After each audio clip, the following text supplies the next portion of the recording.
Anna vit dans une cage de bois et de métal cachée du monde. Son seul père est Gabe, qui la nourrit, l'habille et lui raconte des histoires des sauvageons. Ceux sont les monstres qui se tapissent dans l'ombre, attendant une chance de l'attraper. Ils ont des griffes comme des couteaux, des dents comme des poignards et de la fourrure comme du feu. Il ne faut jamais qu'elle aille dehors, dit-il, ou ils la trouveront et la déchireront. Elle le croit, car il est son père et il l'aime. Elle n'a jamais vu d'autre visage humain, sauf le sien et le sien dans le miroir. Elle a une fenêtre qui lui montre un aperçu du ciel, du soleil et des oiseaux. Parfois, elle se demande ce que ce serait de voler avec eux, de sentir le vent sur son visage et la liberté dans son cœur. Mais elle a peur des sauvageons, alors elle reste dans sa cage. Gabe lui donne un gâteau et un hamster pour son anniversaire. Elle est ravie car elle n'a jamais eu d'amis auparavant. Elle l'appelle Fluffy et le câline chaque nuit. Il la fait se sentir moins seule et plus vivante. Mais un jour, Fluffy arrête de bouger et ses yeux se ferment pour toujours. Gabe lui dit qu'il est parti dans un endroit meilleur, où il n'y a ni douleur ni peur. Il lui parle de la mort et comment tout ce qui vit doit mourir un jour. Elle pleure pour Fluffy et se demande si elle le reverra un jour. Elle l'entend parler à quelqu'un d'autre une nuit.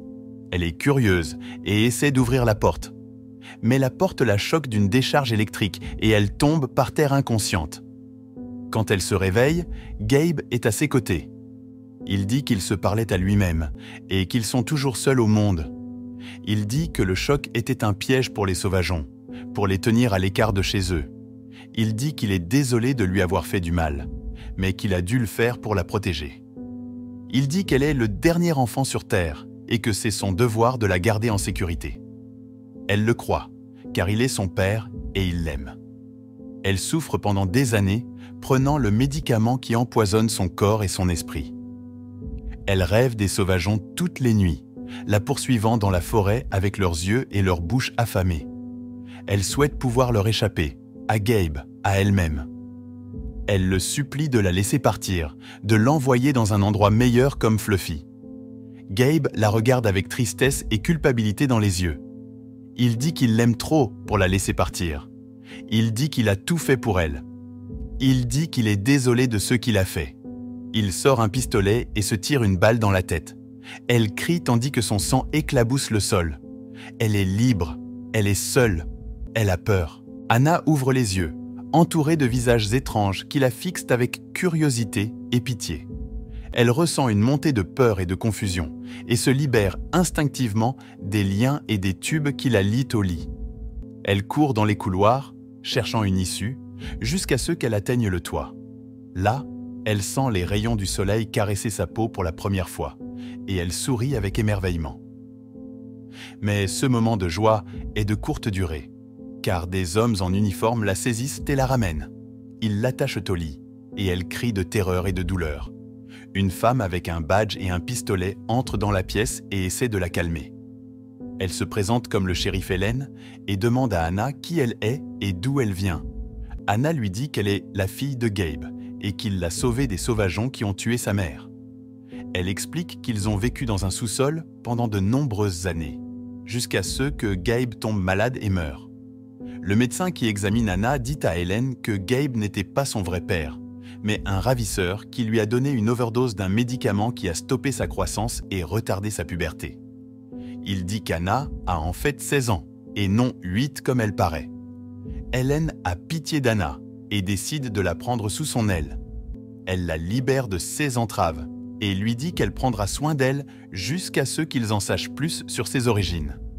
Elle l'emmène chez elle, où elle vit avec son frère Ray, un garçon gentil et doux qui se lie d'amitié avec Anna. Helen dit aussi à Anna que Gabe n'est pas mort, mais dans le coma dans une autre chambre de l'hôpital. Anna commence à s'adapter à sa nouvelle vie et découvre beaucoup de choses qui la fascinent. Ray lui explique la reproduction, car Anna n'avait aucune idée de la façon dont les bébés sont conçus. Un jour, elle voit un cerf au loin et ressent un lien puissant avec lui.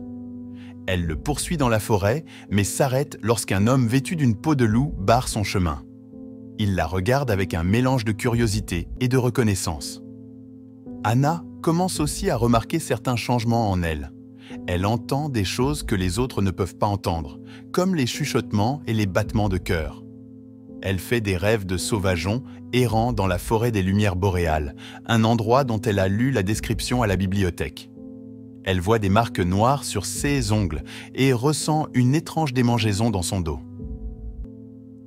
Un soir, pendant qu'Anna prend un bain, Hélène lui annonce les résultats du test ADN. Il montre que Gabe n'était pas son père biologique, mais un étranger qu'il a enlevé quand elle était bébé. Anna est choquée par cette révélation et se demande qui elle est vraiment. Elle demande à Hélène ce que signifie la famille, et Hélène la prend dans ses bras et dit que la famille ne dépend pas du sang, mais de l'amour. Un soir, Anna et Ray partagent un moment d'émerveillement sur le toit, contemplant les étoiles et rêvant des aurores boréales. Ray essaie de l'aider avec ses devoirs, mais Anna est agitée et curieuse.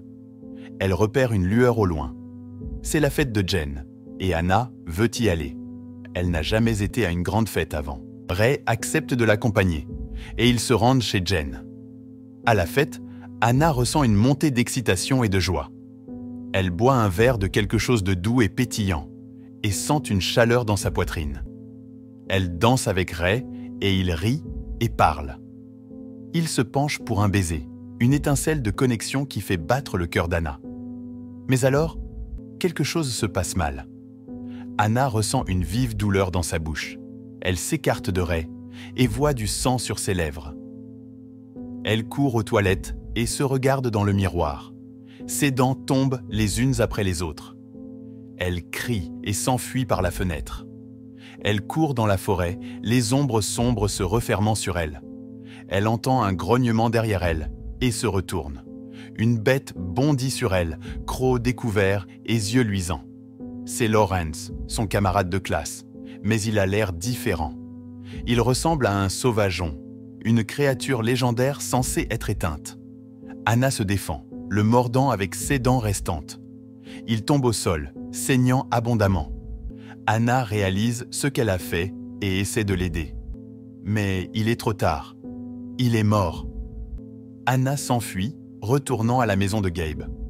Elle a besoin de réponses. Elle doit savoir qui elle est et ce qu'elle est en train de devenir. Elle monte au grenier où elle trouve sa vieille chambre. Elle se nettoie, puis part en ville. Elle espère trouver des indices sur son passé. Quand elle rentre à la maison, Hélène l'attend. Elle lui demande où elle était, mais Anna ne répond pas. Elle ne veut pas parler de ce qui s'est passé. Puis, l'officier Roger arrive. Il dit que Lawrence a disparu et veut interroger Anna. Hélène défend Anna et lui dit de partir. Puis, elle confronte à nouveau Anna. Mais Anna ne dit toujours rien. Hélène est frustrée par le silence d'Anna. Elle la voit se vernir les ongles au lieu de se confier à elle. Elle pense qu'Anna lui cache quelque chose. Cette nuit-là, Ray vient voir Anna. Il dit à Hélène qu'il va lui parler et la réconforter.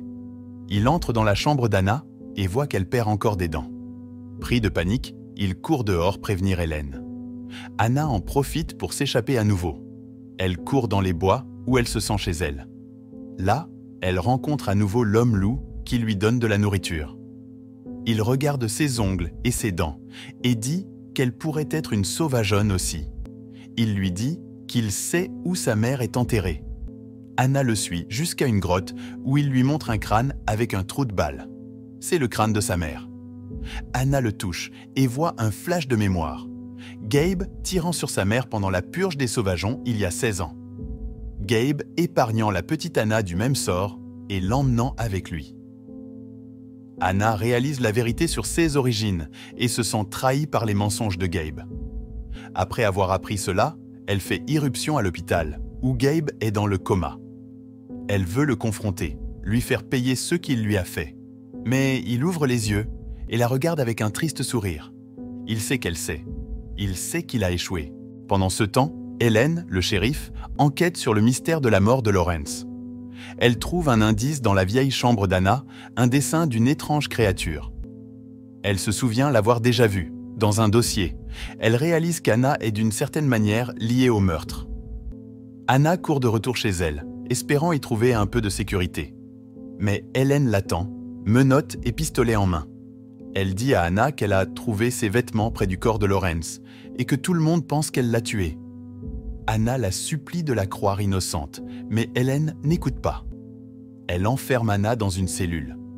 Dans la cellule, Anna se regarde dans le miroir. Elle voit ses dents s'aiguiser, ses ongles se transformer en griffes. Elle se voit devenir une sauvageonne. Cette nuit-là, Gabe vient lui rendre visite. Il lui dit qu'il regrette de lui avoir laissé la vie sauve, qu'il aurait dû la tuer comme il a tué les autres. Il lui donne une seringue, remplie d'un médicament qui peut supprimer sa transformation. Il lui dit de se l'injecter pour redevenir normale. Mais Anna refuse. Elle accepte qui elle est et ce qu'elle est en train de devenir. Le lendemain, Hélène vient vérifier Anna qui se cache sous le lit. Elle ouvre la porte de la cellule, mais Anna bondit et l'attaque.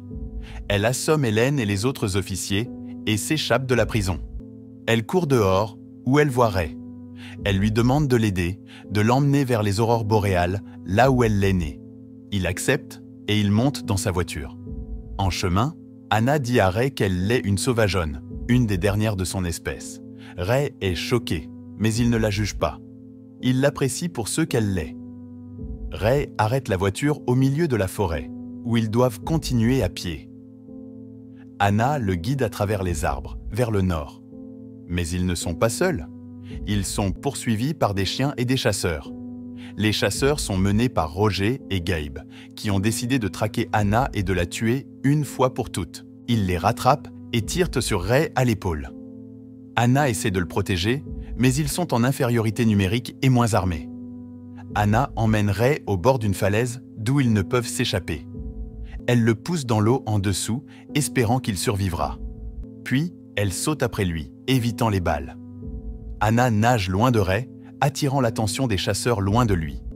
Elle lui dit de courir et de se cacher, pendant qu'elle les affronte seule. Anna atteint la grotte où elle a trouvé les os de sa mère. Elle y entre, espérant y trouver des réponses. Ray retrouve sa sœur et lui dit qu'il a perdu Anna dans la forêt. Il ne sait pas si elle est vivante ou morte. Anna passe des jours dans la forêt, seule et affamée. Elle se transforme de plus en plus en sauvageonne. Elle se recouvre de boue et de feuilles pour se fondre dans la nature. Elle est libre maintenant, mais elle est aussi traquée. Un matin, lors de sa promenade quotidienne pour aller à l'école, Ray remarque que Roger achète des gallons d'essence sur le chemin de l'école et soupçonne qu'il va faire du mal à Anna. Il contacte Hélène pour la prévenir. Anna met ensuite hors combat un chasseur et s'enfuit pendant que les autres s'occupent de lui. Elle est devenue une créature sauvage et peut désormais chasser les humains sans difficulté. Hélène va dans la forêt pour secourir Anna, mais Roger la menace avec un pistolet. Anna finit par tuer Roger et révèle son ventre à Hélène avant de s'enfuir. Les chasseurs mettent le feu à la forêt, provoquant la rage d'Anna. Elle voit sa maison en flammes et cherche désespérément un endroit sûr. Malgré son état affaibli à cause de sa grossesse, elle trouve une grotte qui ressemble à celle où elle a été trouvée. Gabe la trouve, à son grand désarroi, et la tranquillise. Anna est tellement affaiblie par l'injection qu'elle s'effondre immédiatement sur le sol. Tout en vérifiant ses signes vitaux, Gabe se met à repenser à leurs temps ensemble et à sa mère. Il pratique une césarienne pour voler le bébé, mais Anna récupère à temps pour lui porter le coup de grâce en le mordant au cou. Elle hurle de colère en s'effondrant à nouveau sur le sol. Anna se réveille pour voir l'homme-loup bander ses blessures. Le lendemain, en cherchant Anna, Ray et Hélène l'aperçoivent de loin et décident de la laisser tranquille. Ils savent qu'elle appartient au bois et à la jungle. La quête d'Anna pour voir les aurores boréales est finalement couronnée de succès. Elle lève les yeux vers les étoiles en tenant son nouveau-né dans ses bras et sourit. Anna entend la voix d'un autre sauvageon vers la fin du film, ce qui implique qu'elle n'est pas seule. As-tu eu de la peine pour Anna? As-tu trouvé les sauvageons effrayants ou fascinants? J'aimerais beaucoup connaître ton avis. Merci de m'avoir écouté, et d'ici la prochaine fois, n'oublie pas, ne laisse personne te dire qui tu es ou ce que tu peux faire. Tu es une sauvageonne et tu es libre.